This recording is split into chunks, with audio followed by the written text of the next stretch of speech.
Hello, good afternoon. Good afternoon.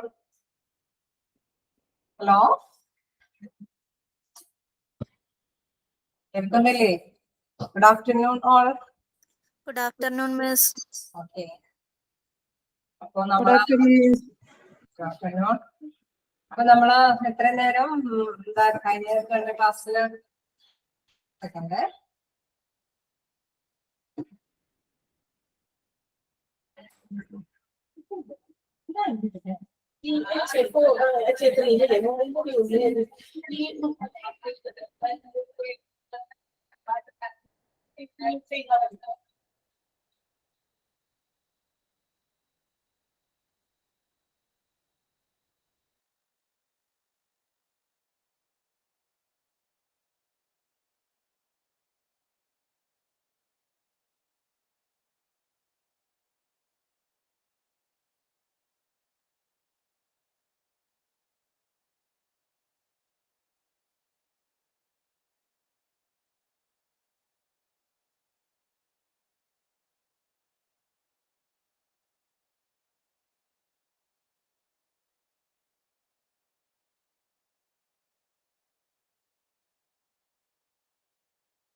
Hello.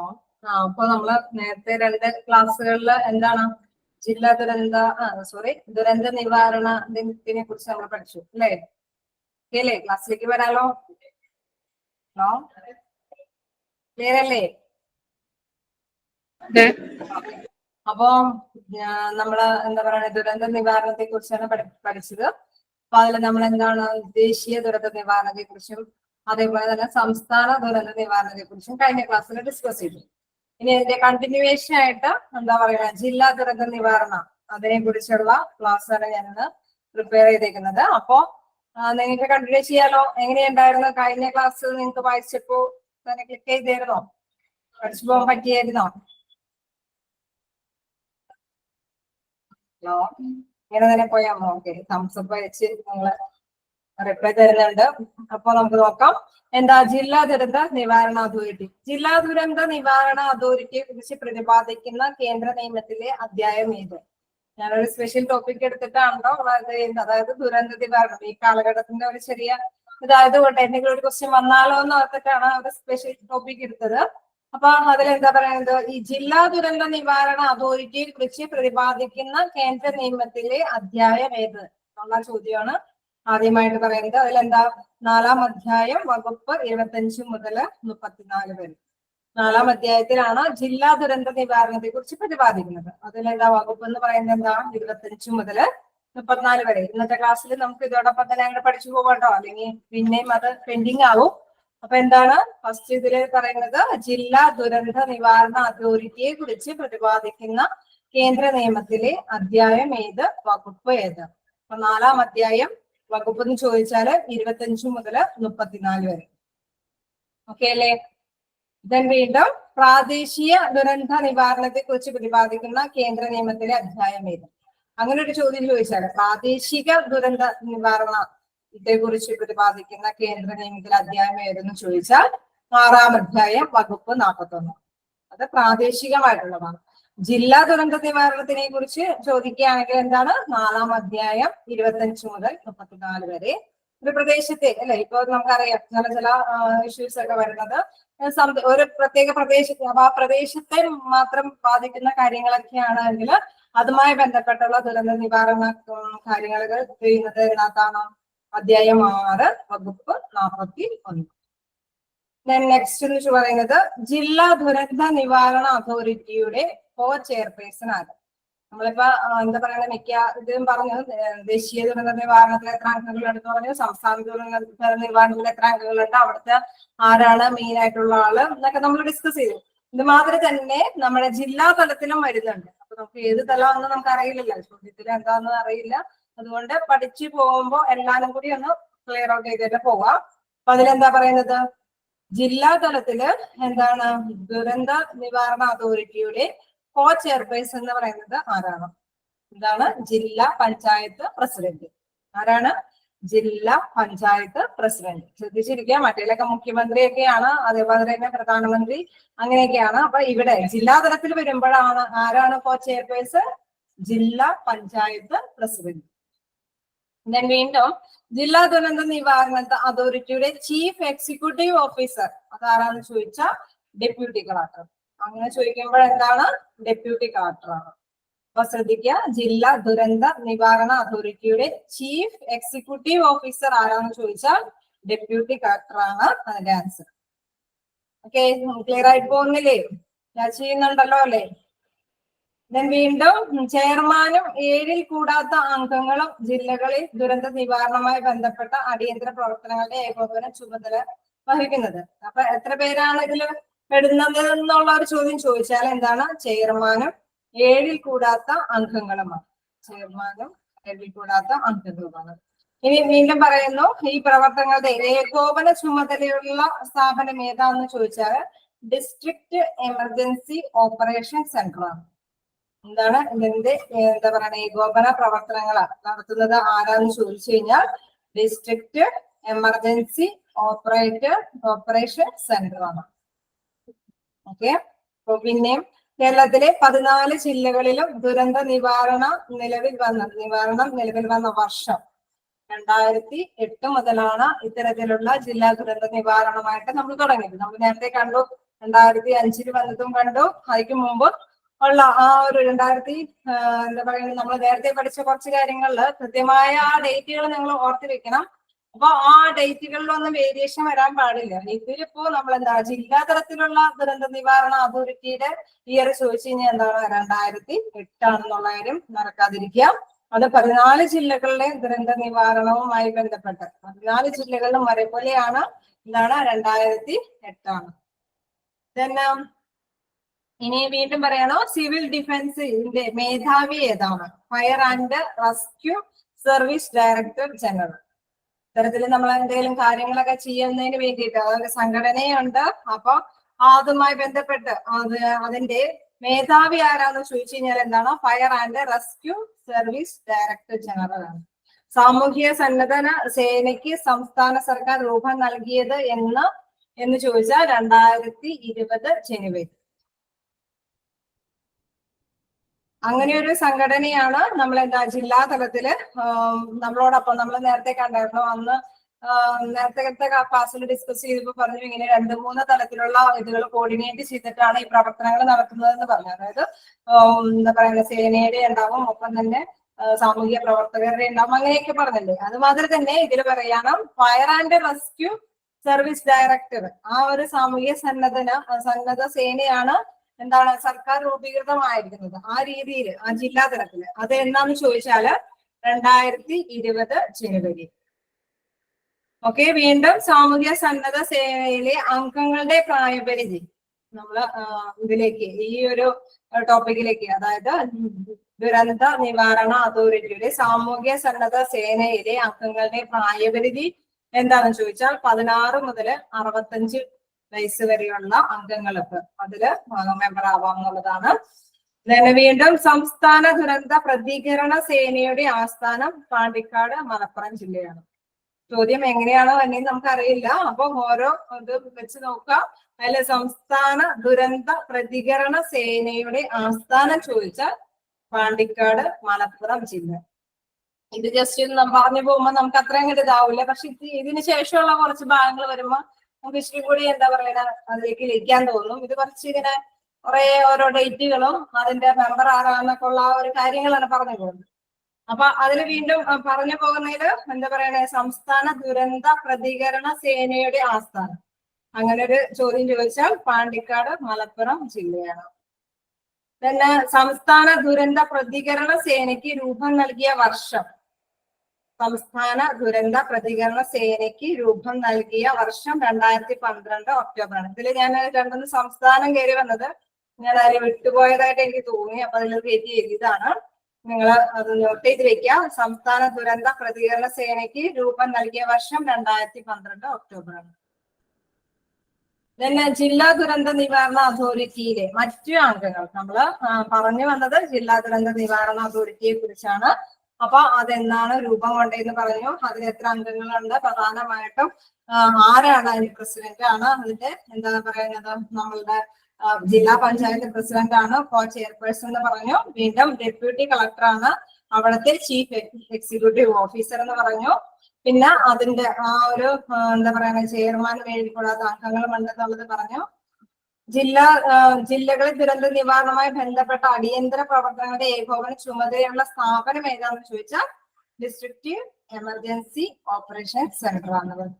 അപ്പൊ വീണ്ടും അതില് എത്ര മെമ്പർ ഉണ്ടെന്ന് നമ്മൾ പറഞ്ഞു. അപ്പൊ ആ മറ്റു മെമ്പേഴ്സുകൾ ഏതൊക്കെ നോക്കാം. ജില്ലാ പോലീസ് സൂപ്രണ്ട് ഉണ്ട്, ചീഫ് മെഡിക്കൽ ഓഫീസർ ഉണ്ട്, പിന്നെ സ്റ്റേറ്റ് ഗവൺമെന്റ് നിയമിക്കുന്ന 2 ജില്ലാ ഓഫീസേഴ്സ്. അത്തരം മെമ്പേഴ്സും എന്താണ് നമ്മുടെ ജില്ലാ ദുരന്ത നിവാരണ അതോറിറ്റിയിലെ മെമ്പേഴ്സ് ആണ്.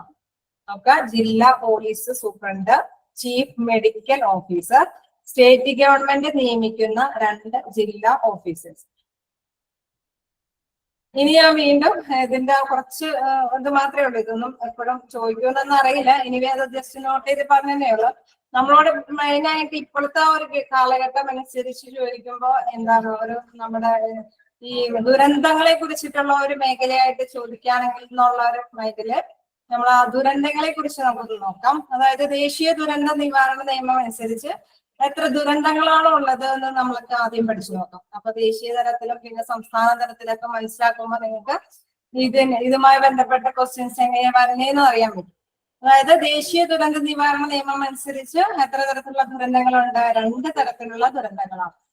ഇത് തുടങ്ങി നിങ്ങൾ ഇതുകൂടി ശ്രദ്ധിച്ചു നോക്കാം. ദേശീയ ദുരന്ത നിവാരണ നിയമം അനുസരിച്ച് 2 തരത്തിലുള്ള ദുരന്തങ്ങളാണ് ഉള്ളത്. അതിലൊന്ന് പ്രകൃതി ദുരന്തങ്ങളും 2 മനുഷ്യനിർമ്മിത ദുരന്തങ്ങളുമാണ്. ഒന്ന് പ്രകൃതി ദുരന്തങ്ങളും മറ്റൊന്ന് മനുഷ്യനിർമ്മിത ദുരന്തങ്ങളുമാണ്. നിങ്ങൾ ഇത് കേട്ടിരിക്കാൻ തോന്നുന്നു. ഇനി എന്തെങ്കിലും പ്രകൃതി ദുരന്തങ്ങൾക്ക് ആരെങ്കിലും എക്സാമ്പിൾ പറയാമോ? പ്രകൃതി ദുരന്തങ്ങളുമായി ബന്ധപ്പെട്ടെന്ന് ആരെങ്കിലും എക്സാമ്പിൾ പറയാമോ? ഉരുൾപൊട്ടൽ. ഓക്കെ, അപ്പൊ നിങ്ങൾക്ക് പല പല ആൻസറുകൾ വന്നു. അപ്പൊ നിങ്ങൾ അതിലൊന്ന് മനസ്സിലാക്കുക. പ്രകൃതി ദുരന്തങ്ങളെയും വീണ്ടും തരംതിരിക്കുന്നുണ്ട്. അത് 4 തരത്തിലാണ്. അപ്പൊ നമ്മള് ദുരന്തങ്ങളെ കുറിച്ചിട്ടാണ് ഇപ്പൊ മെയിൻ ആയിട്ട് എടുക്കുന്നത്. ദുരന്തങ്ങളെ കുറിച്ച് നിങ്ങൾ നോക്കാം. അതായത് പ്രധാനമായിട്ടും 2 ദുരന്തങ്ങളാണ് നാഷണൽ ലെവലിൽ പറയുന്നത്. അതിലൊന്ന് പ്രകൃതി ദുരന്തങ്ങളും വീണ്ടും മനുഷ്യനിർമ്മിത ദുരന്തങ്ങളാണ്. ഈ പ്രകൃതി ദുരന്തങ്ങളെ തന്നെ 4ആയിട്ട് തിരിക്കുന്നുണ്ട്. അതിലൊന്ന് ഭൂമിശാസ്ത്രപരമായ ദുരന്തങ്ങള്, 2 കാലാവസ്ഥാപരമായ ദുരന്തങ്ങള്, 3 ജലസംബന്ധമായ ദുരന്തങ്ങള്, 4 ജൈവ ദുരന്തങ്ങൾ എന്നിങ്ങനെയാണ് 4ആയിട്ട് കാറ്റഗറി ചെയ്തേക്കുന്നത്. ഓക്കെ അല്ലേ? 4ആയിട്ട് കാറ്റഗറി ചെയ്തു പ്രകൃതി ദുരന്തങ്ങളെ. 1 ഭൂമിശാസ്ത്രപരമായ ദുരന്തങ്ങൾ, 2 കാലാവസ്ഥാപരമായ ദുരന്തങ്ങൾ, 3 ജലസംബന്ധമായ ദുരന്തങ്ങൾ, 4 ജൈവ ദുരന്തങ്ങൾ.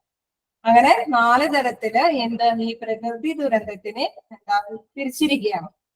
നമുക്ക് എപ്പോഴും ഈ ക്വസ്റ്റ്യൻസ് ഇപ്പൊ സ്റ്റേറ്റ്മെന്റ് ബേസിൽ. അപ്പൊ ഇതില് പിന്നെ പെട്ടത് ഏതാണ്? ഇത് ജൈവ ദുരന്തമാണോ കാലാവസ്ഥ ദുരന്തമാണോ എന്ന് അങ്ങനെയൊക്കെയാണ് ചോദ്യങ്ങൾ വരണമെങ്കിൽ നമ്മളിത് ഏത് കാറ്റഗറി പെട്ടതാണെന്ന് നമ്മൾ മനസ്സിലാക്കിയിരിക്കും. പ്രകൃതി ദുരന്തത്തിലെ 4ാമത്തെ ഏതാ പറഞ്ഞ? 4ാമത്തെ ജൈവ ദുരന്തം. 3ാമത്തെ ജലസംബന്ധമായ ദുരന്തങ്ങൾ. ഒന്നുകൂടെ പറയാം. 4 ദുരന്തങ്ങളാണ് പ്രകൃതി ദുരന്തങ്ങളെ തരംതിരിച്ചിരിക്കുന്നത്. 1ാമത്തെ ഭൂമിശാസ്ത്രപരമായ ദുരന്തങ്ങള്, 2ാമത്തെ കാലാവസ്ഥാപരമായ ദുരന്തങ്ങള്, 3ാമത്തെ ജലസംബന്ധമായ ദുരന്തങ്ങള്, 4ാമത്തെ ജൈവ ദുരന്തങ്ങൾ. ഇനി നമ്മൾ ശ്രദ്ധിക്കേണ്ട ഒരു കാര്യം, ഈ ഭൂമിശാസ്ത്രപരമായ ദുരന്തങ്ങളിൽ പെട്ടത് ഏതെന്ന് ചോദിക്കും. ചിലപ്പോ നമുക്ക് എന്താ പറയണ എക്സാമ്പിൾസ് ഒക്കെ തന്നുകൊണ്ട് പറയാം ഇത് ഏത് ദുരന്തത്തിൽ പെട്ടതാണ് എന്നൊക്കെ നമുക്ക് തിരിച്ചറിയണമെങ്കിൽ അതിന്റെ ആ ടോപ്പിക്ക് മനസ്സിലുണ്ടാവണം. അപ്പൊ ഭൂമിശാസ്ത്രപരമായ ദുരന്തങ്ങളിൽ പെട്ടത് എന്തെന്ന് ചോദിച്ചാല് ഭൂകമ്പം, അഗ്നിപർവ്വത സ്ഫോടനം, മണ്ണിടിച്ചില്, ഉരുൾപൊട്ടല്, സുനാമി ഇതെല്ലാം ഭൂമിശാസ്ത്രപരമായ ദുരന്തങ്ങളാണ്. നമ്മള് സുനാമിയൊക്കെ കാണുമ്പോൾ പെട്ടെന്ന് കാലാവസ്ഥപരമായ ദുരന്തമാണല്ലോ എന്ന് പെട്ടെന്ന് ചിന്തിക്കും അല്ലെ? പക്ഷെ അത് എല്ലാം ഭൂമിശാസ്ത്രപരമായിട്ടുള്ള ദുരന്തങ്ങളാണെന്ന് തന്നെ മനസ്സിലാക്കി വെക്കണം. ഭൂമിശാസ്ത്രപരമായ ദുരന്തങ്ങളിൽ പെടുന്നത് ഭൂകമ്പം, അഗ്നിപർവ്വത സ്ഫോടനം, മണ്ണിടിച്ചില്, ഉരുൾപൊട്ടല്, സുനാമി ഇതെല്ലാം എന്താ പ്രത്യേകത? ഭൂമിയുടെ ഘടനയ്ക്ക് വരുന്ന വ്യതിയാനങ്ങൾ കൊണ്ട് സംഭവിക്കുന്നതാ. കൂടുതല് മണ്ണൊലിച്ചു പോവുകയും അങ്ങനെയൊക്കെ വന്നു കഴിയുമ്പോൾ ഭൂമിയിൽ എന്താ പറയുക ഉരുൾപൊട്ടലൊക്കെ ഉണ്ടാവുന്നത് എന്തുകൊണ്ടാ? കൂടുതല് നല്ല വെള്ളം വന്നു കഴിഞ്ഞപ്പോ ഭൂമിയുടെ ഘടനയ്ക്ക് മാറ്റം സംഭവിച്ചു. അത് കുത്തിയൊലിച്ചൊക്കെ പോയപ്പോ അതിന്റെ ആ സ്ട്രോങ് ശക്തി നഷ്ടപ്പെട്ടു. അപ്പൊ അങ്ങനെ വരുമ്പോഴൊക്കെയാണ് ഇത് സംഭവിക്കുന്നത്. അപ്പൊ അതെന്താണ്? ഭൂമിശാസ്ത്രപരമായ ദുരന്തങ്ങളിൽ പെടുന്നതാണ്. ശ്രദ്ധിക്കുക, ഭൂകമ്പം, അഗ്നിപർവ്വത സ്ഫോടനം, മണ്ണിടിച്ചില്, ഉരുൾപൊട്ടല്, സുനാമി ഇതെല്ലാം ഭൂമിശാസ്ത്രപരമായ ദുരന്തങ്ങളിൽ പെട്ടതാണ്. വീണ്ടും കാലാവസ്ഥപരമായ ദുരന്തങ്ങൾ. കാലാവസ്ഥപരമായ ദുരന്തങ്ങൾ എന്തൊക്കെയായിരിക്കും? നമുക്ക് കുറച്ചും കൂടി മനസ്സിലാക്കാം. കൊടുങ്കാറ്റ് അല്ലെ? അതൊക്കെ കാലാവസ്ഥയാണ്. കൊടുങ്കാറ്റ്, ഉഷ്ണതരംഗങ്ങൾ, ശൈത്യതരംഗങ്ങൾ, വരൾച്ച, ആലിപ്പഴ വർഷം, ഹിമവാതം, അതായത് മഞ്ഞുവീഴ്ച അല്ലെങ്കിൽ എന്താ പറയുന്ന കാറ്റ്, പിന്നെ വരൾച്ച, ആലിപ്പഴ വർഷം ഇതെല്ലാം എന്താണ്? പറഞ്ഞോളൂ. എന്താണ്? കാലാവസ്ഥപരമായ ദുരന്തങ്ങൾ. കാലാവസ്ഥപരമായ ദുരന്തങ്ങളാണ്. മറ്റേത് നമ്മൾ നേരത്തെ കണ്ടു ഭൂമിശാസ്ത്രപരമായ ദുരന്തങ്ങളിലാണ് ഭൂകമ്പമൊക്കെ പെടുന്നത്. അത് ഏത് അണ്ടറിന്റെ അടിയിലെ വരുന്നത്? എന്താണ്? പ്രകൃതി ദുരന്തങ്ങളുടെ കീഴിലാണ്. ഓക്കെ, അപ്പൊ രണ്ട് തരത്തിലാണ് ദേശീയ ദുരന്തങ്ങളെ തിരിച്ചിരിക്കുന്നത്. ഒന്ന് പ്രകൃതി ദുരന്തങ്ങളും, രണ്ട് മനുഷ്യനിർമ്മിത ദുരന്തങ്ങളും. പിന്നെ വീണ്ടും പ്രകൃതി ദുരന്തങ്ങളെ 4 കാറ്റഗറൈസ് ചെയ്തിട്ടുണ്ട്. അതിലെന്താണ്? ഭൂമിശാസ്ത്രപരമായ ദുരന്തം, കാലാവസ്ഥപരമായത്, ജലസംബന്ധമായത്, ജൈവ ദുരന്തങ്ങൾ. അപ്പൊ കാലാവസ്ഥപരമായത് കിട്ടി അല്ലെ? കൊടുങ്കാറ്റ്, ഉഷ്ണതരംഗങ്ങൾ, ശൈത്യതരംഗങ്ങൾ, വരൾച്ച, ആലിപ്പഴ വർഷം, ഹിമപാതം. ഓക്കെ, വീണ്ടും ജലസംബന്ധമായ ദുരന്തങ്ങൾ. അത് ജലസംബന്ധമായിട്ടാണ്, അതായത് നമ്മുടെ കാലാവസ്ഥയല്ല, ജലവുമായി ബന്ധപ്പെട്ട. അതൊക്കെ എന്താണ്? വെള്ളപ്പൊക്കം, വേലിയേറ്റം, വേലിയിറക്കം, ഇതൊക്കെ അതൊക്കെയാണ് എന്താണ്? ജലസംബന്ധമായ ദുരന്തങ്ങളിൽ പെടുന്നത്. നിങ്ങൾ ഇനി എന്താ ചെയ്യാന്ന് വെച്ച് കഴിഞ്ഞാൽ നമ്മളെ എന്തായാലും കുറച്ച് കളക്ഷൻ കിട്ടി. ഇനിയിപ്പോ എന്തെങ്കിലും പുതിയ അറിവുകൾ കിട്ടുമ്പോൾ നമ്മൾ ഇതിലേക്ക് ആഡ് ചെയ്യേണ്ടതുണ്ടെങ്കിൽ ആഡ് ചെയ്ത് പഠിക്കുമ്പോൾ നമ്മൾ ഓക്കെ. അപ്പൊ ഇങ്ങനെയാണ് പൊതുവെ ക്വസ്റ്റ്യൻസിൽ നമ്മൾ എന്താ പറയുക അറിവുകളെ കൂടുതൽ ക്രിയേറ്റ് ചെയ്തിട്ട് നമുക്കത് ചെയ്യാൻ പറ്റും. അപ്പൊ അത്യാവശ്യം ഇതിൽ അറിയുന്ന കാര്യങ്ങളാണ് എന്താണ്? ജലസംബന്ധമായ ദുരന്തങ്ങളിൽ വെള്ളപ്പൊക്കം, വേലിയേറ്റം ഇതെല്ലാം ഇതിലാണ് വരുന്നത്. എന്താണ്? വെള്ളപ്പൊക്കം, വേലിയേറ്റം, വേലിയിറക്കം അങ്ങനെയൊക്കെ ചോദിച്ചാൽ ജലസംബന്ധമായ ദുരന്തങ്ങളാണ്. അത് പ്രകൃതി ദുരന്തങ്ങളുടെ അണ്ടറിൽ വരുന്ന ഒരു ദുരന്തം തന്നെയാണ്. പിന്നെ ജൈവ ദുരന്തങ്ങൾ. ജൈവ ദുരന്തങ്ങൾ എന്ന് വെച്ചാൽ എന്തായിരിക്കും? അതായത് എന്തെങ്കിലുമൊക്കെ നമുക്കറിയാലേ, എന്തെങ്കിലുമൊക്കെ പെട്ടെന്ന് ഒരു COVID-19 ഒക്കെ വന്നത് എന്താ? ഗ്ലോബലായിട്ട് പെട്ടെന്ന് നമുക്ക് പ്രതീക്ഷിക്കാതെ വരുന്ന ഒരു ദുരന്തമാണ് അല്ലെ? നമ്മളെല്ലാം കുറച്ച് നാളൊക്കെ അടച്ചു കൂട്ടിയൊക്കെ കുറച്ച് നാളൊക്കെ കഴിയേണ്ടി വന്നു. അതൊരു തരത്തിലുള്ള ഒരു ദുരന്തം തന്നെയാണ്. അപ്പൊ അത്തരത്തിലുള്ള ദുരന്തങ്ങളെല്ലാം പാൻഡമിക് ഡിസീസസ് അല്ലെങ്കിൽ എപ്പിഡമിക് ഡിസീസസ്, പിന്നെ എന്താ പറയാ ബാക്ടീരിയൽ വൈറൽ ഇൻഫെക്ഷൻ ഇതെല്ലാം എന്താണ്? ജൈവ ദുരന്തങ്ങളിൽ പെടുന്നതാണ്. പാൻഡമിക് ഡിസീസസിന് എക്സാമ്പിൾ ഒക്കെ വെച്ച് ചോദിച്ചു കഴിഞ്ഞാൽ എന്തായിരിക്കും? അത് വേൾഡ് വൈഡ് ആയിട്ടുള്ള ദുരന്തങ്ങളാണെന്ന് കൺസിഡർ ചെയ്തിട്ട് അതുമായി ബന്ധപ്പെട്ട് ചിന്തിക്കണം. കോവിഡ് പോലെയുള്ള ദുരന്തങ്ങളെല്ലാം എന്താണ്? പാൻഡമിക് ഡിസീസസ് ആണ്. അത് ഏതിന്റെ കീഴിൽ വരുന്നതാണ്? ജൈവ ദുരന്തങ്ങളിൽ വരുന്നതാണ്. അപ്പൊ നോക്കി വെക്കാം, പാൻഡമിക് ഡിസീസസ് വേൾഡ് വൈഡ് ആയിട്ടുള്ള ഡിസീസസ് ആണ്. പിന്നെ എപ്പിഡമിക് ഡിസീസസ് അതും എന്തൊക്കെയാണ്? നമ്മള് ചെറിയ ഒരു എക്സാമ്പിൾ ഒക്കെ പറഞ്ഞു കഴിഞ്ഞാൽ കോളറ, മലേറിയ അതൊക്കെ എപ്പിഡമിക് ഡിസീസസ് ആണ്. നിങ്ങൾ ശ്രദ്ധിക്കുക, ഒരു ചെറിയ പ്രദേശത്ത്, അതായത് നമുക്ക് ഇപ്പൊ അറിയാം കോളറയും മലമ്പനിയൊക്കെ വരുന്നത് ആ ഒരു ഏരിയയിലെ വെള്ളത്തിന്റെയും അതിന്റെയൊക്കെ പ്രശ്നങ്ങൾ കൊണ്ടാണ്. അത് മൊത്തത്തിലേ അല്ല അല്ലെ? കോളറൊക്കെ വ്യാപിക്കുന്ന ആ ഏരിയ. പക്ഷെ നമ്മുടെ കോവിഡൊക്കെ പോലെ എന്താന്ന് വെച്ച് കഴിഞ്ഞാൽ മൊത്തത്തിൽ സ്പ്രെഡ് ചെയ്യാണ്. അപ്പൊ ആ പ്രദേശവുമായി ബന്ധപ്പെട്ടൊക്കെ വരുമ്പോഴാണ് ഈ എപ്പിഡമിക് ഡിസീസസിനെ കൺസിഡർ ചെയ്യാൻ പറ്റുക. പാൻഡമിക് എന്ന് പറയുമ്പോൾ വേൾഡ് വൈഡ് ആയിട്ടുള്ള ഒരു ഡിസീസസ് ആണ്. അത് ജൈവ ദുരന്തങ്ങളുടെ അണ്ടറിലാണ് വരുന്നതെന്ന് ഓർത്തു വെക്കുക. ക്ലിയർ ആയോ? വീണ്ടും ബാക്ടീരിയൽ വൈറൽ ഇൻഫെക്ഷൻ. എന്താണ് ബാക്ടീരിയൽ വൈറൽ ഇൻഫെക്ഷൻ എന്നൊക്കെ പറഞ്ഞു കഴിഞ്ഞാൽ എന്താ? ബാക്ടീരിയയുമായി ബന്ധപ്പെട്ട എന്തെങ്കിലും ഡിസീസസ്, അതും സ്പ്രെഡ് ചെയ്യുന്ന ഡിസീസസ് ആവുമ്പോഴാണ് അതൊരു ദുരന്തമായിട്ട് നമ്മൾക്ക് കൺസിഡർ ചെയ്യേണ്ടി വരുന്നത്. പിന്നെ ഇൻസെക്ട്സുകൾ ഏതെങ്കിലൊക്കെ നമ്മൾക്കറിയാം അല്ലെ, ഏതെങ്കിലൊക്കെ ഇൻസെക്റ്റുകൾ വഴി നമുക്ക് പനികളൊക്കെ പരക്കുന്നുണ്ട് അല്ലെ, കൊതുകുകളൊക്കെ വഴി നമുക്ക് ആ പ്രദേശത്ത് ആ ഭാഗത്തൊക്കെ നമ്മൾ പറയും ഇന്ന ജില്ലയിൽ ഇത്രയും റിപ്പോർട്ട് ചെയ്തു എന്നൊക്കെ പറഞ്ഞാൽ അത് അവിടെ വ്യാപിക്കുകയാണ്. അതൊക്കെ എന്താണ്, ജൈവ ദുരന്തത്തിന്റെ കീഴിലാണ് ഇത്തരത്തിലൊക്കെ വരുന്നത്. ഞാൻ വീണ്ടും പറയുന്നുണ്ട്, എന്താണ്, ജന്തുജാലങ്ങൾക്കുണ്ടാവുന്ന പകർച്ചവ്യാധികൾ, പക്ഷിപ്പനി പോലെയുള്ളത് ഇതെല്ലാം എന്താ പറയുന്നത് ജൈവ ദുരന്തത്തില് വരുന്ന കാര്യങ്ങളാണ്. നമുക്ക് എങ്ങനെ ക്വസ്റ്റ്യൻസ് വരാമെന്നറിയില്ലല്ലോ, അതുകൊണ്ട് നമ്മൾ ചിലപ്പോൾ ഇങ്ങനെ ചെറിയ ക്വസ്റ്റ്യനുകൾ എക്സാമ്പിൾസ് തരും. അപ്പൊ എന്നിട്ട് അത് ഏത് ദുരന്തത്തിന് കീഴിൽ വരുന്നതാന്നൊക്കെ ഉള്ള ഒരു ചോദ്യം വന്നു കഴിഞ്ഞാൽ ഓർത്ത് വെക്കണം, ഇതെന്താണ്, ജൈവ ദുരന്തമാണ്. ബാക്ടീരിയൽ വൈറൽ ഇൻഫെക്ഷൻ, അതേപോലെ ഇൻസെക്ട്സ് പോലുള്ള ഇൻഫെക്ഷൻ, പിന്നെ വെട്ടുകിളി ആക്രമണം. ഇതൊന്നും നമ്മുടെ പ്രദേശത്ത് ഇല്ല, പക്ഷെ പുറത്തൊക്കെ നമ്മൾ കേൾക്കാറുണ്ട് അല്ലെ, ന്യൂസിലൊക്കെ നമ്മൾ കേൾക്കാറുണ്ട്. അപ്പൊ വെട്ടുകിളി ആക്രമണം, ജന്തുജാലങ്ങൾക്കുണ്ടാകുന്ന പകർച്ചവ്യാധികള്, പക്ഷിപ്പനി പോലുള്ളത്, ഇതെല്ലാം ജൈവ ദുരന്തങ്ങളാണ്. ഓക്കെ, അപ്പൊ നമ്മള് എന്താ പഠിച്ചു തരുന്നത്, രണ്ട് തരത്തിലുള്ള ദുരന്തങ്ങളെ, ദേശീയ ദുരന്തത്തിനെ രണ്ട് തരത്തിലുള്ള ദുരന്തങ്ങളായിട്ട് കാറ്റഗറി ചെയ്തു. അതിലെ പ്രകൃതി ദുരന്തത്തിന്റെ ഭാഗങ്ങളാണ് ഇപ്പൊ നമ്മൾ ഡിസ്കസ് ചെയ്തത്. നമ്മൾ പറഞ്ഞു ഭൂമിശാസ്ത്രപരമായ ദുരന്തങ്ങളിൽ എന്താ പറയണം, ഭൂകമ്പം പോലെയുള്ളത്. കാലാവസ്ഥപരമായ ദുരന്തങ്ങൾ എന്ന് പറയുമ്പോൾ കൊടുങ്കാറ്റ്, അത് കാറ്റ്, എന്താ പറയാ വരൾച്ച അല്ലെങ്കിൽ ഹിമപാതം, അതെല്ലാം കാലാവസ്ഥപരമായതാണ്. വീണ്ടും ജലസംബന്ധമായത് വരുമ്പോഴെന്താണ്, വെള്ളപ്പൊക്കം, വേലിയേറ്റം, വേലിയിറക്കം, ഇതൊക്കെ എന്താണ്, ജലസംബന്ധമായ ദുരന്തങ്ങളാണ്. ജൈവ ദുരന്തങ്ങൾ എന്ന് പറയുന്നത് നിങ്ങൾ നോക്കുക ഡിസീസുകളാണ്. ആ ഡിസീസസ് എന്തൊക്കെയായിരിക്കും, ചിലപ്പോൾ ഈ പറഞ്ഞോണം ഗ്ലോബലി മൊത്തത്തിൽ വരുന്നതായിരിക്കും, അല്ലെങ്കിൽ പ്രദേശത്തെ സംബന്ധിക്കുന്നതായിരിക്കും, അല്ലെങ്കിൽ വല്ല ഇൻസെക്ട്സും അതുകള് വഴി വരുന്ന ദുരന്തങ്ങള്, അത്തരത്തിലുള്ള ഇതുകളൊക്കെ ശ്രദ്ധിച്ചു വെക്കുക. വെട്ടുകിളി ആക്രമണം, പിന്നെ എന്താ പറയുക പകർച്ചവ്യാധികൾ പോലെയുള്ള പക്ഷിപ്പനി, ഇതെല്ലാം ജൈവ ദുരന്തങ്ങളിൽ പെടുന്നതാണ്. അപ്പൊ നമ്മൾ വീണ്ടും ഇനി പോകാനുള്ളത് എന്താണ്, മനുഷ്യനിർമ്മിത ദുരന്തങ്ങളാണ്. നമ്മള് അപ്പൊ ഇത്ര നേരം പറഞ്ഞത് പ്രകൃതി ദുരന്തത്തെ കുറിച്ചാണ്. ഇനി പറയുന്നത് മനുഷ്യനിർമ്മിത ദുരന്തങ്ങളാണ്. അവിടെയും ഒരു കാറ്റഗറൈസേഷൻ വരുന്നുണ്ട്. 3 തരത്തിലാണ് എന്താ മനുഷ്യനിർമ്മിത ദുരന്തങ്ങളെ പറയുന്നത്. 3 തരത്തില് മനുഷ്യനിർമ്മിത ദുരന്തങ്ങളുണ്ട്.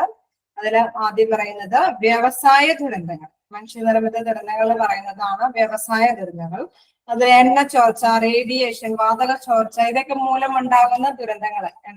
എണ്ണ ചോർച്ചയൊക്കെ വരും, അല്ലെ വാതകങ്ങളൊക്കെ ചോർത്തുന്ന അവിടെയുള്ള അല്ലെ കുറച്ച് എന്താ പറയണ ശ്വാസ തടസ്സങ്ങളൊക്കെ പോലെയുള്ള അസുഖങ്ങൾ വരുമ്പോൾ അതെല്ലാം എന്താണ്, അത് ദുരന്തം തന്നെയാണ്. അത് എന്തിന്റെ രീതിയിലാണ്, മനുഷ്യനിർമ്മിതമായിട്ടുള്ള അപകടം കൊണ്ട് അല്ലെ ദുരന്തം കൊണ്ട് സംഭവിക്കുന്നതാണ്. അതുകൊണ്ടാണ് വ്യവസായ ദുരന്തങ്ങൾ എന്നതിന്റെ കീഴിൽ അത് വരുന്നത്. 3 തരത്തിലാണ് മനുഷ്യനിർമ്മിത ദുരന്തങ്ങൾ ഉള്ളത്. വ്യവസായ ദുരന്തങ്ങൾ അതിൽ പെടുന്നതാണ് ഈ എണ്ണ ചോർച്ച, വാതക ചോർച്ച, റേഡിയേഷൻ. ശരി, പോകുന്നുണ്ടല്ലോ അല്ലെ? ഓക്കെ, അപ്പൊ വീണ്ടും നമ്മൾക്ക് വരുന്ന വേറൊരു ഇതെന്ന് പറയുന്നത് സാമൂഹിക വർഗീയമായ സംഘർഷം മൂലം. നമുക്കറിയാം ഇപ്പൊ എവിടെയാണ് നമ്മുടെ മണിപ്പൂര്, എവിടെയെങ്കിലൊക്കെ സംഘർഷങ്ങൾ മൂലം എന്തെങ്കിലും ദുരന്തങ്ങൾ സംഭവിക്കുന്നുണ്ടെങ്കിൽ അതിന്റെല്ലാം മനുഷ്യനിർമ്മിതമാണ് അല്ലെ, സാധാരണ സംഭവിക്കുന്നതല്ല. മറ്റേ ടൈമില് മനുഷ്യനുണ്ടാക്കുന്ന ഒരു പ്രോബ്ലംസ് കൊണ്ട് ഉണ്ടാകുന്ന ദുരന്തങ്ങളാണ്. അപ്പൊ അത് എല്ലാം എന്താണ്, സാമൂഹിക വർഗീയ തലത്തിലുള്ള സംഘർഷങ്ങള്, അതുമൂലമുണ്ടാകുന്ന കലാപങ്ങള്, തീവ്രവാദ ആക്രമണം, ഇതെല്ലാം മനുഷ്യനിർമ്മിത ദുരന്തങ്ങളിൽ പെടുന്നതാണ്. ദേശീയ ദുരന്തങ്ങളുടെ കാറ്റഗറി 2ലാണ് നമ്മളിത് ഡിസ്കസ് ചെയ്യുന്നത്. ഞാൻ വീണ്ടും പറയുന്നുണ്ട്, മനുഷ്യന്റെ അശ്രദ്ധ കൊണ്ടുണ്ടാകുന്ന ദുരന്തങ്ങൾ, അതാണ് 3ാമത്തെ കാറ്റഗറിയിൽ പറയുന്നത്. എന്താണ്, മനുഷ്യന്റെ അശ്രദ്ധ കൊണ്ട് ഉണ്ടാവുന്നത്. അശ്രദ്ധ വരുമ്പോൾ എന്താ സംഭവിക്കുന്നത്, നമുക്ക് വാഹനം ഓടിച്ചൊരു ദുരന്തം സംഭവിച്ചു, അല്ലെങ്കിൽ എന്താ വിമാന അപകടം, ട്രെയിൻ അപകടം, ഇതെല്ലാം എന്താണ്, അതിന്റെയൊക്കെ എന്താണ് പൊസിഷനിൽ അല്ലെ, അതിന്റെ ഹാൻഡ്ലിംഗ് പൊസിഷനിൽ ഇരിക്കുന്നത് ആരാണ്, മനുഷ്യന്മാരാണ്. അപ്പൊ അവരുടെ ആ ഒരു പ്രോബ്ലം കൊണ്ട് അവർ കൃത്യമായിട്ട് ചെയ്യാത്തത് കൊണ്ടാണ് എന്ത് ദുരന്തങ്ങൾ സംഭവിക്കുന്നത് അല്ലെ. ട്രെയിൻ അപകടം, വിമാന അപകടം, ഇതെല്ലാം എന്താണ് മനുഷ്യന്റെ അശ്രദ്ധ കൊണ്ട് സംഭവിക്കുന്നതാണ്. അപ്പൊ അത്തരത്തിലുള്ള ദുരന്തങ്ങളെയാണ് മനുഷ്യന്റെ അശ്രദ്ധ കൊണ്ട് ഉണ്ടാകുന്ന ദുരന്തങ്ങളിൽ പെടുത്തുന്നത്. ഓക്കെ, അപ്പൊ നമ്മൾ 3 കാറ്റഗറി കിട്ടിയോ നിങ്ങൾക്ക്? പ്രകൃതി ദുരന്തങ്ങൾ കഴിഞ്ഞു, പിന്നെ എന്താണ് മനുഷ്യനിർമ്മിത ദുരന്തങ്ങളില് 3 കാറ്റഗറി കിട്ടിയോ? ഫോളോ ചെയ്ത് പോകുന്നുണ്ടോ? എന്നാ പറഞ്ഞേ, മനുഷ്യന്റെ അശ്രദ്ധ കൊണ്ട് ഉണ്ടാകുന്ന ദുരന്തങ്ങളുടെ ഒരു എക്സാമ്പിൾ പറയാം. കിട്ടുന്നുണ്ടോ? അതിനെ ഫോളോ ചെയ്യാൻ പറ്റുന്നുണ്ടോ എന്ന് അറിയില്ലേ. മനുഷ്യനിർമ്മിത ദുരന്തങ്ങൾ അന്ന് പോട്ടെ. മനുഷ്യനിർമ്മിത ദുരന്തങ്ങൾ എത്ര തരമാണ്?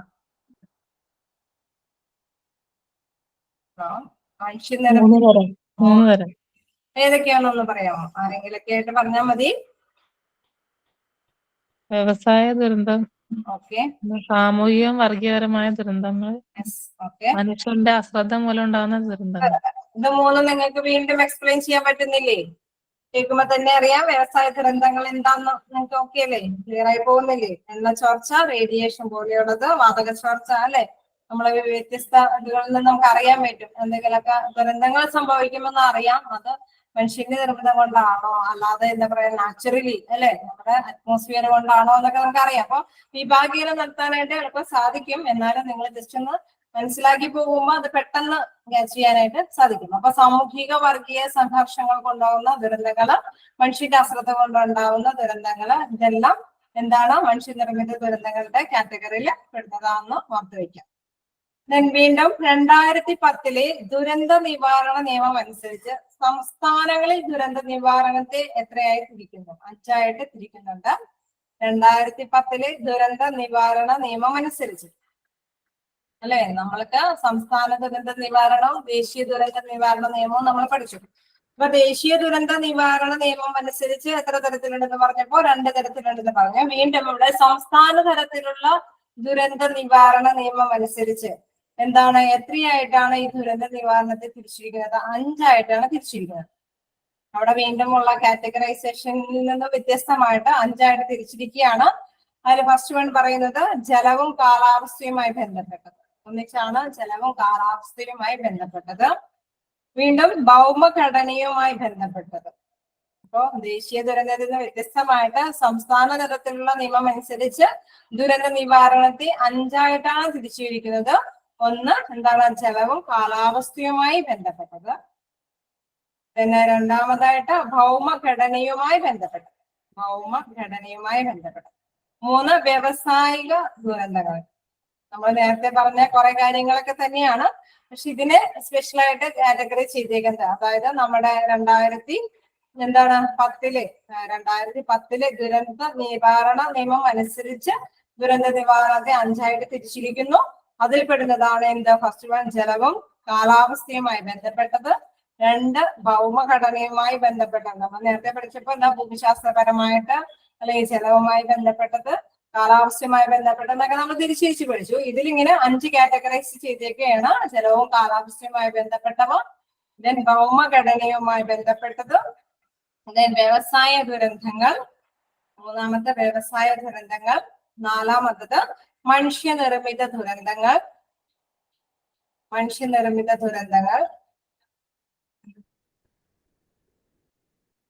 ഓക്കെ, മനുഷ്യനിർമ്മിത ദുരന്തങ്ങൾ. അങ്ങനെ അത്തരത്തിലായിട്ടാണ് തരം തിരിച്ചിരിക്കുന്നത്. അപ്പോ കാലാവസ്ഥയും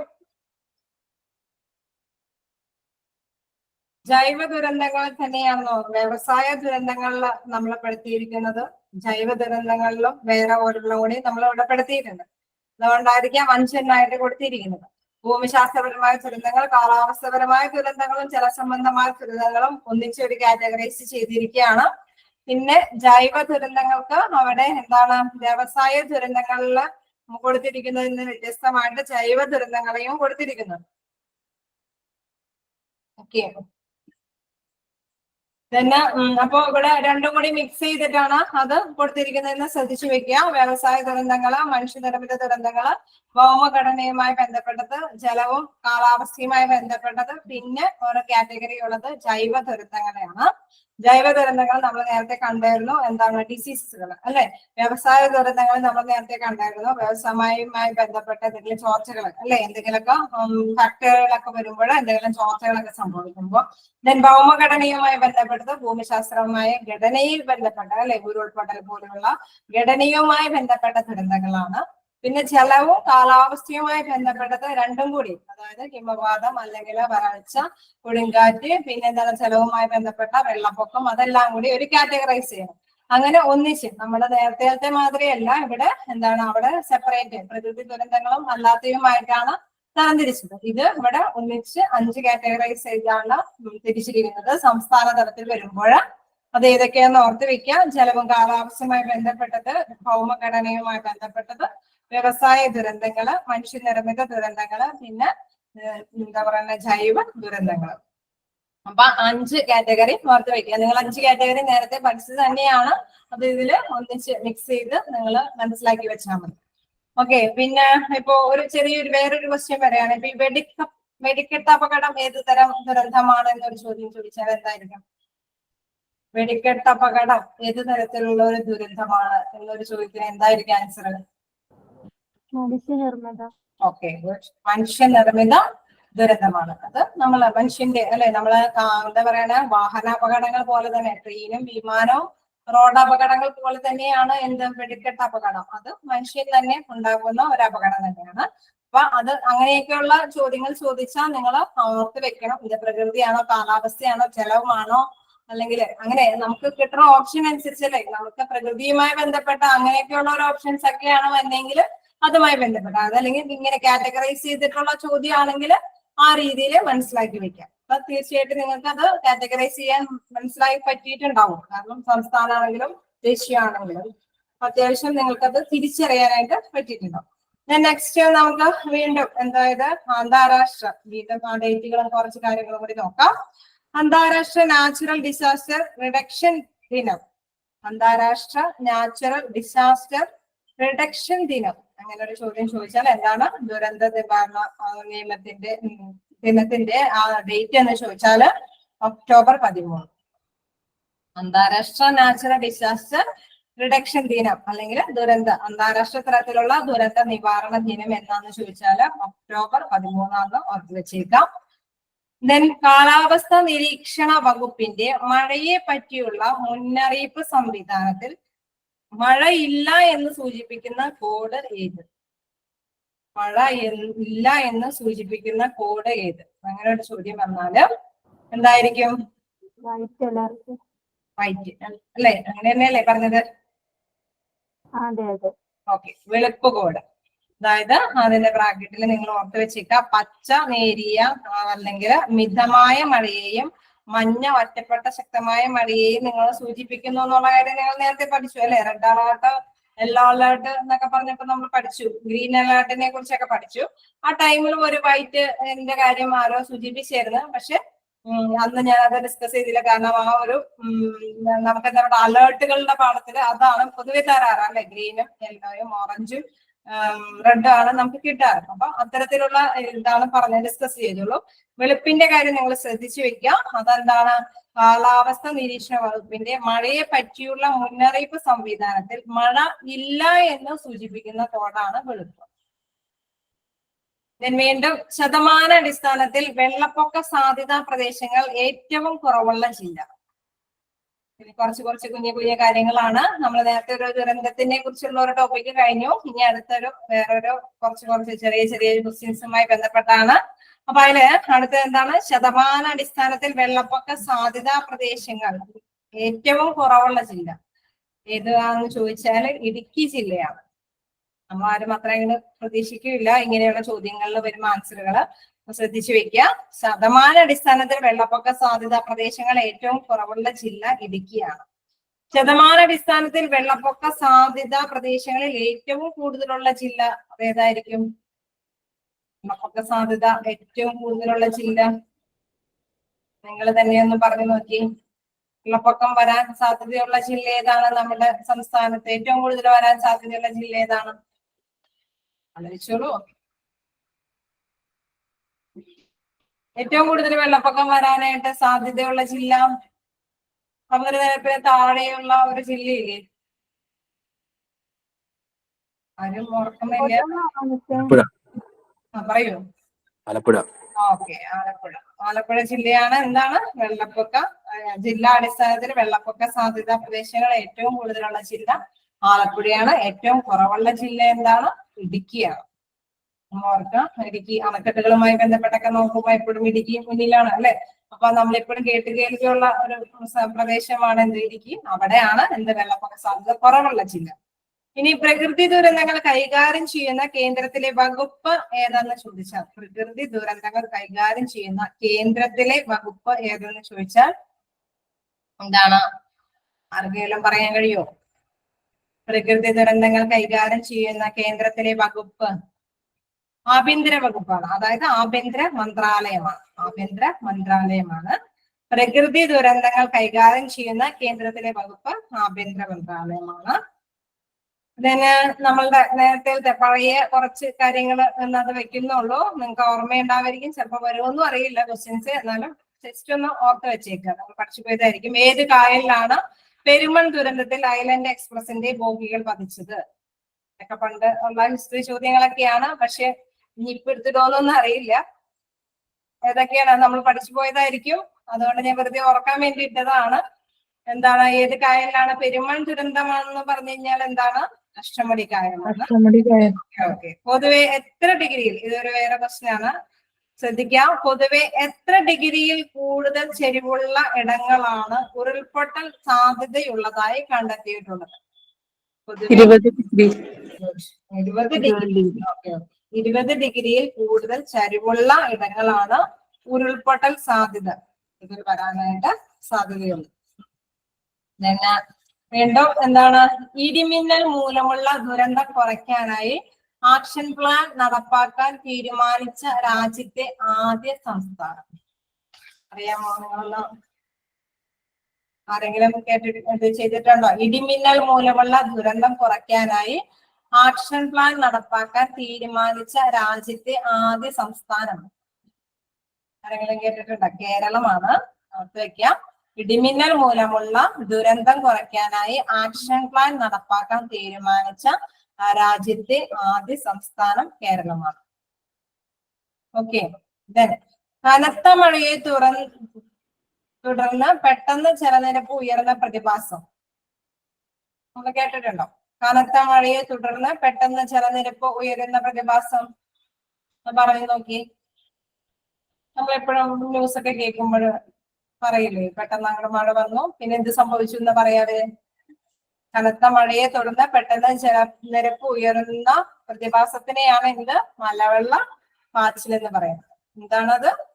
മലവെള്ള പാച്ചിൽ. കനത്ത മഴയെ തുടർന്ന് പെട്ടെന്ന് ജലനിരപ്പ് ഉയരുന്ന പ്രതിഭാസത്തെ പറയുന്ന പേരാണ് മലവെള്ള പാച്ചിൽ. വീണ്ടും നമ്മൾ പെരുമൺ ദുരന്തത്തിന്റെ കാര്യം പറഞ്ഞു അല്ലെ. പെരുമൺ ദുരന്തത്തിൽ അപകടത്തിൽപ്പെട്ട ട്രെയിൻ ഏതാന്ന് അങ്ങനത്തെ ഒരു ചെറിയ ക്വസ്റ്റ്യൻസ് ഇങ്ങനെ വന്നത് നിങ്ങൾ എന്താ പറയുക, ഒന്നിച്ച് ചെയ്ത് വായിക്കുമ്പോ ബോറടിക്കുമെന്ന് ഓർത്തിട്ടാണ്. Bangalore Kanyakumari island express. പെരുമൺ ദുരന്തത്തിൽ അപകടത്തിൽപ്പെട്ട ട്രെയിൻ ഏതാന്ന് ചോദിച്ചാൽ Bangalore Kanyakumari island express. Okay. Perumon ദുരന്തം നടന്നത് എന്തെന്ന് ചോദിച്ചാൽ എന്തായിരിക്കും? 1988. ഓക്കെ. ജൂലൈ 8. 1988 ജൂലൈ 8. ഇതൊക്കെ നിങ്ങൾ പഠിച്ചു പോയി തന്നെയാണ്. വീണ്ടും കേരളത്തിൽ ഏത് ജില്ലയിലാണ് ഏറ്റവും കൂടുതൽ ഉരുൾപൊട്ടൽ സാധ്യതയുള്ളത്? നമ്മളെയും കൂടി പേടിപ്പിക്കുന്ന ഒരു പ്രശ്നമാണ്. അല്ല, നമുക്ക് ഇപ്പൊ ഇങ്ങനെ തോന്നിയത് കൊണ്ടാണത്. കേരളത്തിലെ ഏത് ജില്ലയിലാണ് ഏറ്റവും കൂടുതൽ ഉരുൾപൊട്ടൽ സാധ്യതയുള്ളത് എന്ന് ചോദിച്ചാല് ഇടുക്കിയാണ്. ആണോ? അങ്ങനെ തന്നെയാണോ പറഞ്ഞത്? ഇടുക്കിയാണ്. നമുക്ക് എന്താ പറയാ, മുല്ലപ്പെരിയാറെ കൊള്ളാതെ നമുക്കൊരു പേടിയും കൂടിയൊക്കെയാണ്. പക്ഷെ ഇടുക്കിയാണ്. എന്താണ്? കേരളത്തിലെ ഏത് ജില്ലയിലാണ് ഏറ്റവും കൂടുതൽ ഉരുൾപൊട്ടൽ സാധ്യതയുള്ളത് എന്ന് ചോദിച്ചാല് ഇടുക്കിയാണ്. അവിടെ എന്തില്ലാന്നാ പറയുന്നത്? അതിന്റെ ശതമാനാടിസ്ഥാനത്തിൽ വെള്ളപ്പൊക്കം കുറവുള്ള സാധ്യതയുള്ള പ്രദേശം ജില്ല ഏതാന്ന് ചോദിച്ചാൽ ഇടുക്കിയാണ്.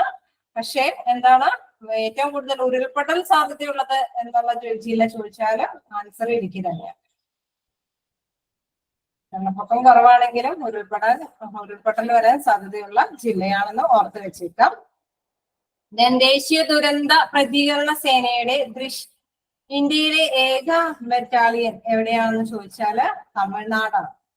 ദേശീയ ദുരന്ത പ്രതികരണ സേനയുടെ ഇന്ത്യയിലെ ഏക ബറ്റാലിയൻ ഏതെന്ന് ചോദിച്ചാല് എന്താണ്? തമിഴ്നാടാണ്.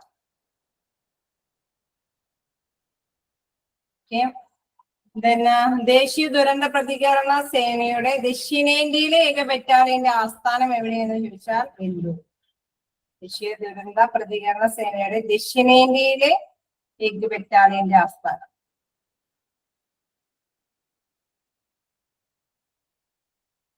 വീണ്ടും എന്താണ്? കുമരകം ബോട്ടപകടം നടന്ന വർഷം. ഇത് പണ്ടത്തെ ഒരു ക്വസ്റ്റ്യൻ ആണ്. നിങ്ങളൊന്ന് പറഞ്ഞു നോക്കിയേ, കുമരകം ബോട്ടപകടം നടന്ന വർഷം. നിങ്ങളെപ്പോഴും വായിച്ചു പോയിട്ടുണ്ടാവോ? മെമ്മറിന്ന് പോയതായിരിക്കും.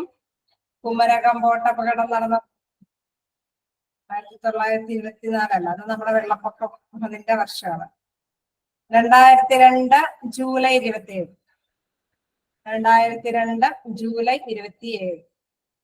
കുമരകം ബോട്ടപകടം നടന്ന വർഷം 2002 ജൂലൈ 27. ദെൻ തട്ടേക്കാട് ബോട്ടപകടമാണെങ്കിൽ 2007 ഫെബ്രുവരി 20. 2007 ഫെബ്രുവരി 20. വീണ്ടും ഒരു ബോട്ടപകടത്തോടെ കൊടുത്തേക്കാം. 2009 സംഭവിച്ച തേക്കടി ബോട്ടപകടം അന്വേഷിച്ച കമ്മീഷൻ. അതായത് അതിൽ നിന്ന് നിങ്ങൾക്ക് മനസ്സിലാക്കാം ബോട്ടപകടം നടന്നത് എന്താണെന്ന് ചോദിച്ചാൽ 2009. 2-3 ഡേറ്റുകളൊക്കെ വന്നൊരു ബോട്ടപകടമൊക്കെ ചോദിച്ചു കഴിഞ്ഞാൽ നമ്മൾ പെടും അല്ലെ. കുമരകം ബോട്ടപകടം 2002 തട്ടേക്കാടാണെങ്കിൽ 2007. പിന്നെ തേക്കടി ബോട്ടപകടമാണെങ്കിൽ 2009. ഓർത്ത് വെച്ചേക്ക. 2002, 2007, 2009. ഇനി ഇതിലെ ക്വസ്റ്റ്യൻ എന്താണെന്ന് നോക്കിയേ. 2009 സംഭവിച്ച തേക്കടി ബോട്ടപകടം അന്വേഷിച്ച കമ്മീഷൻ. കുറെ കാര്യങ്ങൾ അതുമായി ബന്ധപ്പെട്ടൊക്കെ ഉണ്ടാവും. പക്ഷെ നിങ്ങൾ എല്ലാവരും അല്ലെ, നമുക്ക് ഒരുപാട് പഠിക്കാനുണ്ടാവും. എന്താ പറയണേ, ഇടയ്ക്കിടയ്ക്ക് ഇങ്ങനെ കയറി വരുമ്പോ നിങ്ങൾ അത് ക്യാച്ച് ചെയ്ത് പോവുക. ഇതപ്പോ ഇതിലെ പറയുന്നത് 2009 സംഭവിച്ച തേക്കടി ബോട്ടപകടം അന്വേഷിച്ച കമ്മീഷൻ മൊയ്തീൻ കുഞ്ഞ് കമ്മീഷൻ. എന്താണ് മൊയ്തീൻ കുഞ്ഞ് കമ്മീഷൻ? മൊയ്തീൻ കുഞ്ഞ് കമ്മീഷൻ. കട്ടലുണ്ടി ട്രെയിൻ അപകടം. കട്ടലുണ്ടി ട്രെയിൻ അപകടം നടന്ന വർഷം. ഈ എന്താ പറയണ ബോട്ടപകടം, ട്രെയിൻ അപകടം ഇതുമായി എന്താ പറയണ ദുരന്തങ്ങളുമായി ബന്ധപ്പെട്ട് വന്നപ്പോ ഞാനൊന്ന് എടുത്തിട്ടുന്നേ ഉള്ളൂ. 2001 ജൂൺ 22. 2001 ജൂൺ 22. ഇനി അതിലെ ട്രെയിനിന്റെ പേര് ചോദിച്ചാല് എന്താണ്? മംഗ്ലൂർ ചെന്നൈ മെയിൽ. മംഗ്ലൂർ ചെന്നൈ മെയിൽ. നമുക്ക് കുറച്ച് ഭൂകമ്പം, ഇപ്പോഴും ഭൂകമ്പത്തിന്റെ കുറച്ച് അല്ലെങ്കിൽ പറയുന്ന ഉരുൾപൊട്ടലും കാര്യം ഭൂകമ്പമൊക്കെയാണ് നമുക്ക് എപ്പോഴും കേൾക്കാറുള്ളത്. അപ്പൊ നോക്കാം, 2001 ഉരുൾപൊട്ടലുണ്ടായ അമ്പൂരി ഏത് ജില്ലയിലാണ്? 2001 ഉരുൾപൊട്ടലുണ്ടായ അമ്പൂരി ഏത് ജില്ലയിലാണ് എന്ന് ചോദിച്ചാല് തിരുവനന്തപുരം. Okay, good. 2001 ഉരുൾപൊട്ടലുണ്ടായ അമ്പൂരി തിരുവനന്തപുരമാണ്. കോഴിക്കോട് ജില്ലയില് എന്താണ് പുല്ലൂരാമ്പാറയിൽ ഉരുൾപൊട്ടലുണ്ടായ വർഷം ഏത് വർഷമാണ്? കോഴിക്കോട് ജില്ലയില് പുല്ലൂരാമ്പാറയില് ഉരുൾപൊട്ടലുണ്ടായ വർഷം.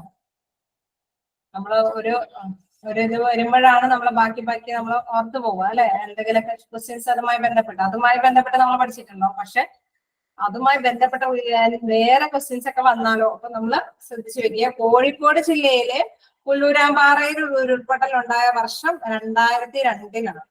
സോറി 2012. 2012. കോഴിക്കോട് ജില്ലയിലെ പുല്ലൂരാമ്പാറയിൽ ഉരുൾപൊട്ടൽ ഉണ്ടായ വർഷം 2012. പിന്നെ 2013 ഉണ്ടായി. 2013 ഉരുൾപൊട്ടലുണ്ടായ ചീയപ്പാറ ഏത് ജില്ലയിലാണ്? നിങ്ങൾക്ക് അറിയാൻ പറ്റും അല്ലെ. ചീയപ്പാറ ഏത് ജില്ലയിലാണ്? 2013 ഉരുൾപൊട്ടലുണ്ടായ ചീയപ്പാറ. അത് 2012 നമ്മൾ പറഞ്ഞു കോഴിക്കോട് ജില്ലയില് പുല്ലൂരാമ്പാറയില് ഉരുൾപൊട്ടലുണ്ടായി. ഇത് 2013 ഉരുൾപൊട്ടലുണ്ടായ ചീയപ്പാറ ഏത് ജില്ലയിലാണ്? ഇടുക്കിയിൽ. ഏറ്റവും കൂടുതൽ ഉരുൾപൊട്ടൽ സാധ്യതയുള്ള ജില്ലയും എന്നൊക്കെ പറയുന്ന വെള്ളപ്പൊക്കം ശതമാന അടിസ്ഥാനത്തിൽ കുറവുള്ള ജില്ലയുമായ ഇടുക്കി. പിന്നെ ഓഖി ചുഴലിക്കാറ്റ് കേരളത്തിൽ നാശം വിധിച്ച വർഷം. ഓഖി ചുഴലിക്കാറ്റ് അതൊക്കെ നിങ്ങൾ പഠിച്ചിട്ടുണ്ടാവും, മറന്നുപോയതായിരിക്കും.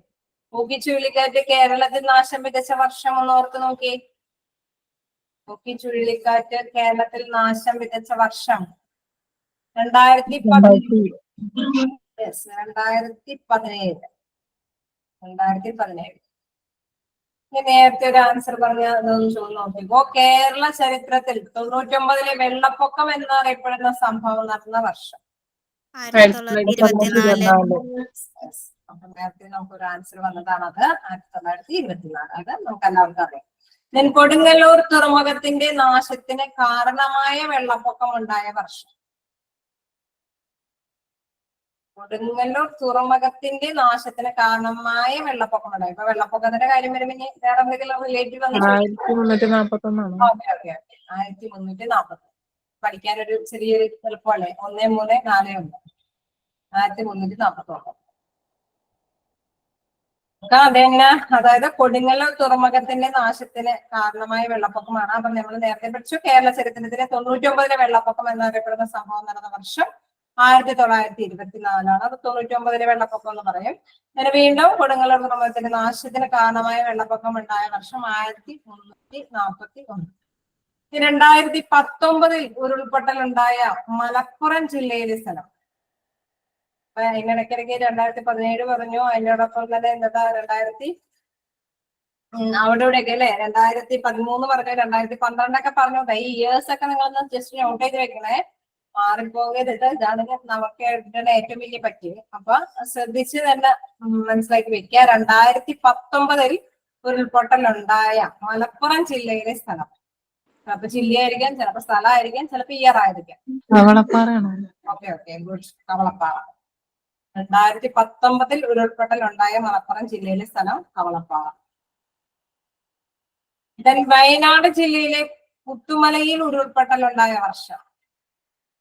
നമുക്ക് ഇപ്പോഴത്തെ ചിലപ്പോ ഈ ക്വസ്റ്റ്യൻ പേപ്പറിലൊക്കെ എന്താ പറയണ, ഇപ്പൊ നടന്ന ലാസ്റ്റ് നടന്ന ചിലപ്പോ ക്വസ്റ്റ്യൻസ് വന്നില്ലെങ്കിലോ തൊട്ട് മുന്നൊക്കെ വന്ന കാര്യങ്ങളാണെങ്കിൽ വയനാട് ജില്ലയിലെ പുത്തുമലയിൽ ഉരുൾപൊട്ടൽ ഉണ്ടായ വർഷം 2019.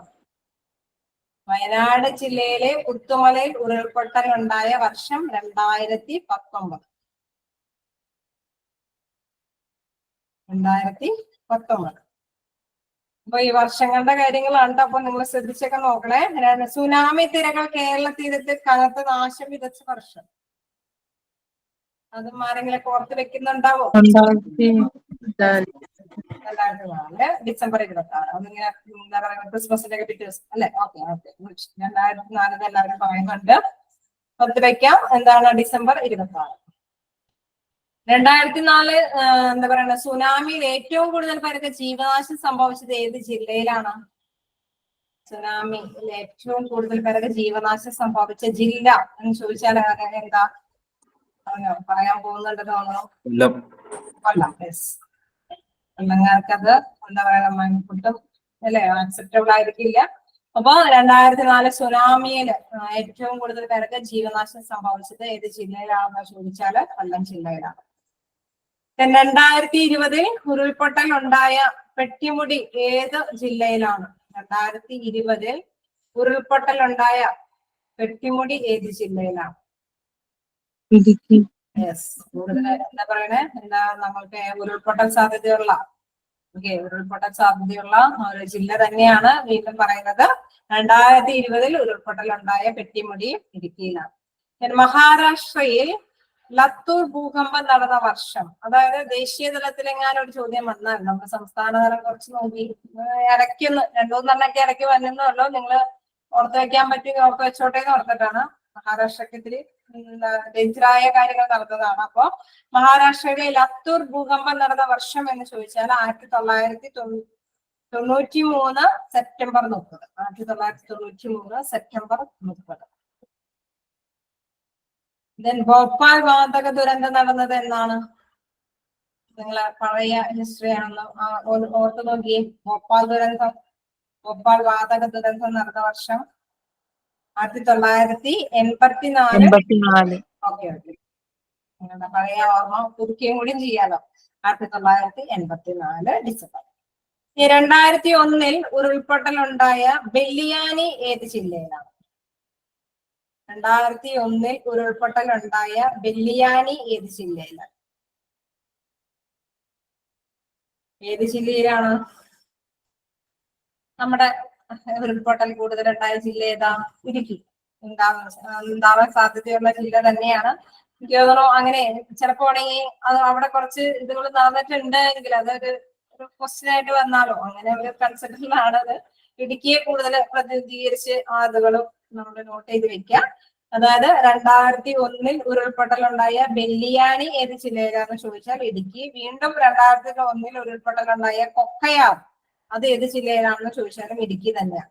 അപ്പൊ 2001 രണ്ട് ഉരുൾപൊട്ടലുണ്ടായി, ഒന്ന് ബെല്ലിയാനിയിലും വീണ്ടും കൊക്കയാർ, അത് രണ്ടും ഇടുക്കി ജില്ലയിലാണ്.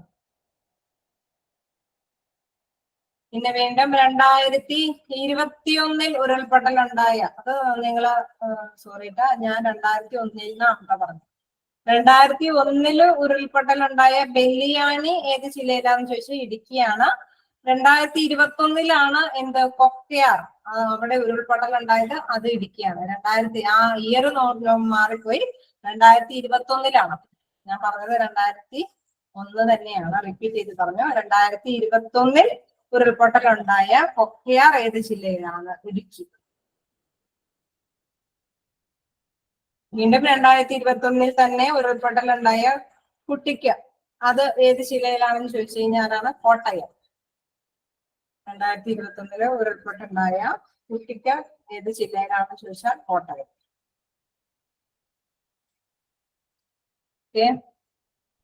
ക്ലിയർ ആയി പോകുന്നുണ്ടോ? കുറച്ച് ഇയേഴ്സ് ഒക്കെ വന്നാലും കൊണ്ട് ബോറടി തുടങ്ങി അല്ലേ നിങ്ങൾക്ക്? എന്നാലും നമ്മൾ ഇടയ്ക്കിടയ്ക്ക് ഒരു ചെറിയ ടോപ്പിക്കൊക്കെ നമ്മൾ വേറെ ഇട്ടല്ലോ. നിങ്ങൾക്ക് കുറച്ച് ദുരന്തങ്ങളെ കുറിച്ച്, പ്രകൃതി ദുരന്തങ്ങളും അതൊക്കെ പറഞ്ഞ് നിങ്ങൾ ഇച്ചിരി നേരം ക്ലാസ്സിൽ ഇരുന്നല്ല. പിന്നെ ഒന്ന് ഇയർ പഠിക്കുമ്പോൾ നമുക്ക് ക്യാച്ച് ചെയ്യാൻ പറ്റും. ഒന്നിച്ച് കണ്ടിന്യൂസ് ഇട്ടിരുന്ന് പഠിക്കുമ്പോൾ പാടല്ല.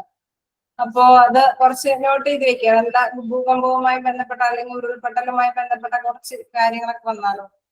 ഇനി ഇതുമായി ബന്ധപ്പെട്ട് നമുക്കറിയാം ചില എന്താ അപവാദ പ്രചാരണങ്ങളൊക്കെ ഇടയ്ക്കിടയ്ക്ക് വരുമല്ലേ. നമുക്ക് ചിലപ്പോൾ ടെൻഷൻ അടിക്കാൻ വേണ്ടിയിട്ടൊക്കെ ആയിരിക്കും, ഒരുപക്ഷെ ചിലപ്പോൾ ശ്രദ്ധയിൽപ്പെടുത്താൻ വേണ്ടിയിട്ടായിരിക്കും. എനിവേ, ഒരു വകുപ്പ് ചോദിച്ചാൽ അപവാദ പ്രചരണം നടത്തി ഇത്തരത്തിലുള്ള പ്രകൃതി ദുരന്തങ്ങളുമായി ബന്ധപ്പെട്ട കാര്യങ്ങളുടെ അപവാദ പ്രചരണം നടത്തിയാൽ ഉണ്ടാകാവുന്ന കുറ്റവുമായി ബന്ധപ്പെട്ട വകുപ്പ് അത് ഏതെന്ന് ചോദിച്ചാൽ നിങ്ങൾ ശ്രദ്ധിച്ചു വെക്കുക. വകുപ്പ് 54. അപവാദ പ്രചരണം നടത്തിയാൽ, ഇങ്ങനെയുള്ള ഒരു ചാൻസിൽ ഒരു ക്വസ്റ്റ്യൻ ആയിട്ട് വന്നാലോ എന്ന് ഓർത്തിട്ടാണ്. അപവാദ പ്രചരണം നടത്തിയാൽ ഉണ്ടാകാവുന്ന കുറ്റവുമായി ബന്ധപ്പെട്ട വകുപ്പ് ഏതാണെന്ന് ചോദിച്ചാൽ ആ വകുപ്പും ഓർത്ത് വെക്കുക ഇടയ്ക്ക്. എന്താണ്? വകുപ്പ് 54. ഓക്കെ അല്ലേ? ഇനി നിങ്ങൾ എന്താ പറയുന്നത്, ഒരു പ്രത്യേക ഒരു ഇതിനെ പറ്റി, അതായത് നമ്മൾ കുറച്ച് ദുരന്ത നിവാരണവുമായി ബന്ധപ്പെട്ട കാര്യമാണ് നമ്മൾ പറഞ്ഞത്. ഇനി അതില് കുറച്ച് കാര്യങ്ങൾ നിങ്ങൾ നോട്ട് ചെയ്ത് വെക്കാനുണ്ട്, പക്ഷെ ഇന്നത്തെ ക്ലാസ്സിൽ കിട്ടുമോ അറിയില്ല. എനിവേ, അത് ഞാൻ ക്വസ്റ്റ്യൻസ് ആയിട്ട് നിങ്ങൾക്ക് റിപ്പീറ്റ് ചെയ്ത് ഇന്നത്തെ കൂടെ വെക്കാൻ പറ്റുമെങ്കിൽ വെക്കാം, അതായത് PDF അയക്കുമ്പോൾ. പക്ഷെ അത് നിങ്ങൾ ശ്രദ്ധിച്ചു വെക്കുക. അതായത് നമുക്ക് 3 തരത്തിലുള്ള മന്ത്രിമാര് ഇന്നത്തെ പെടുന്നുണ്ട് എന്ന് നേരത്തെ നമ്മൾ ഡിസ്കസ് ചെയ്തു. അതിലൊന്ന് പറയുന്നത് ആഭ്യന്തരമന്ത്രി, പിന്നെന്താണ്, അതായത് ദേശീയ തലത്തില് ആഭ്യന്തരമന്ത്രി, മുഖ്യമന്ത്രി, പിന്നെ റവന്യൂ മന്ത്രി, കൃഷി മന്ത്രി. അങ്ങനെ 3 തലത്തിലുള്ള മന്ത്രിമാരാണ് ദേശീയ ദുരന്ത നിവാരണ അതോറിറ്റിയില് മിക്കവാറും പെടുത്തുന്നത് ദേശീയ തലത്തിലൊക്കെ വരുമ്പോൾ. അതെന്തുകൊണ്ടാണ് ഇങ്ങനെ പെടുത്തണേന്ന് നിങ്ങൾക്ക് മനസ്സിലാക്കിയാൽ പറ്റും. അതായത് കൃഷിയുമായി ബന്ധപ്പെട്ട എന്തെങ്കിലും ദുരന്തങ്ങളൊക്കെ സംഭവിക്കുക, അതായത് കൃഷി നശിച്ചു പോയി അല്ലെ, അതുമായി ബന്ധപ്പെട്ട ഇതുകളൊക്കെ വരുമ്പോൾ എന്താണ്, കൃഷിമന്ത്രിക്കാണ് അതിന്റെ കാര്യങ്ങളൊക്കെ കൈകാര്യം ചെയ്യാനായിട്ട് സാധിക്കുന്നത്. അതേമാതിരി തന്നെ റവന്യൂ മന്ത്രി, ആ മന്ത്രിക്കും ഇതുമായി ബന്ധപ്പെട്ട ഒരുപാട് നമ്മൾ എന്താ പറയുക, നമ്മുടെ ഫിനാൻഷ്യലി ഈ ദുരന്തങ്ങൾ സംഭവിക്കുമ്പോൾ ഫിനാൻഷ്യലി അത് എഫക്ട് ചെയ്യും. അപ്പൊ റവന്യൂ മന്ത്രിക്കും അതിന്റെ കുറെ കാര്യങ്ങൾ കൈകാര്യം ചെയ്യേണ്ടതായിട്ട് വരും. അപ്പൊ വീണ്ടും പിന്നെ ആഭ്യന്തരമന്ത്രി, മുഖ്യമന്ത്രി അല്ലെ, മുഖ്യമന്ത്രിക്കും ഇത്. അപ്പൊ മന്ത്രിമാരുടെ കാര്യം ചോദിക്കുകയാണെങ്കിൽ നിങ്ങൾ ഈ വകുപ്പുമായിട്ട് ദുരന്ത നിവാരണവുമായി ബന്ധപ്പെട്ടുള്ള മന്ത്രിമാരുടെ കാര്യങ്ങൾ എന്തെങ്കിലും ക്വസ്റ്റ്യൻ ചോദിച്ചു കഴിഞ്ഞാൽ എന്താണ് നിങ്ങൾ ഓർത്ത് വെക്കുക. 1 മുഖ്യമന്ത്രി, 2 റവന്യൂ മന്ത്രി, 3 കൃഷി മന്ത്രി. ഏതൊക്കെ മന്ത്രിമാരാന്ന് പറഞ്ഞ? മുഖ്യമന്ത്രി, റവന്യൂ മന്ത്രി, കൃഷി മന്ത്രി. അതായത് ആഭ്യന്തര വകുപ്പ് കൈകാര്യം ചെയ്യുന്നത് മുഖ്യമന്ത്രി, സംസ്ഥാനത്തിന് എന്തായാലെങ്കിലും റവന്യൂവുമായി ബന്ധപ്പെട്ട കാര്യങ്ങൾ റവന്യൂ മന്ത്രി, കൃഷിയുമായി ബന്ധപ്പെട്ടത് കൃഷി മന്ത്രി. അപ്പൊ ഈ 3 മന്ത്രിമാരുടെ കാര്യങ്ങൾ എങ്ങാനും ഒരു ചോദ്യം ചോദിച്ചാല് നോക്കി വെക്കുക. പിന്നെ അത് ഇപ്പൊ കൃഷിയുമായി ബന്ധപ്പെട്ട തന്നെ വരുമ്പോൾ നമുക്കറിയാലേ, വരൾച്ച, കൃഷിനാശം, അതേമാതിരി തന്നെ കാലാവസ്ഥയുമായി ബന്ധപ്പെട്ട അങ്ങനെയുള്ള കാര്യങ്ങൾ ചോദിച്ചു കഴിഞ്ഞാൽ നമ്മൾ ഏത് മന്ത്രിമാരെയാന്ന് ചോദിച്ചു കഴിഞ്ഞാൽ അത് കൃഷിയല്ല, അത് ശരിക്കും പറഞ്ഞാൽ നമ്മുടെ ഫിനാൻഷ്യലി എഫക്റ്റീവ് ആണ് സംഭവിച്ചിരിക്കുന്നത് അല്ലെ, നാശമാണ് സംഭവിച്ചിരിക്കുന്നത്. അപ്പൊ സാമ്പത്തികമായ ബന്ധത്തിലാണെന്ന് നിങ്ങൾ ഓർത്ത് വെക്കണം. കൃഷിയുമായി ബന്ധപ്പെട്ടല്ല എന്ത്, ഈ പെട്ടെന്നുണ്ടാകുന്ന കാലാവസ്ഥ തരത്തിലുള്ള ദുരന്തങ്ങൾ സംഭവിക്കുമ്പോൾ ഏത് മന്ത്രിക്കാണ് പ്രാധാന്യം ഇത് കൊടുക്കാന്ന് ചോദിക്കുമ്പോൾ എന്താണ്, റവന്യൂ മന്ത്രിയാണ്, അത് റവന്യൂ മന്ത്രിയാണ്. പക്ഷെ അതേസമയം വരൾച്ചയും കൃഷിനാശവും ഒക്കെ സംഭവിക്കുമ്പോൾ അത് കൃഷി മന്ത്രിയാണ് കൂടുതൽ ഊന്നൽ കൊടുക്കുക. then മനുഷ്യനിർമ്മിതമായിട്ടുള്ള, അതായത് തീവ്രവാദ ആക്രമണം അങ്ങനെയുള്ള കാര്യങ്ങളുമായി ബന്ധപ്പെട്ട് ഈ ദുരന്ത നിവാരണത്തില് ഒരു തീരുമാനം ഡിസിഷൻ എടുക്കാനൊക്കെ ആയിട്ടുള്ള പവർ ഏത് മന്ത്രിക്കാന്ന് ചോദിച്ചാൽ എന്താണ്, അത് ആഭ്യന്തര മന്ത്രിയാണ്, അതായത് മുഖ്യമന്ത്രിക്ക്.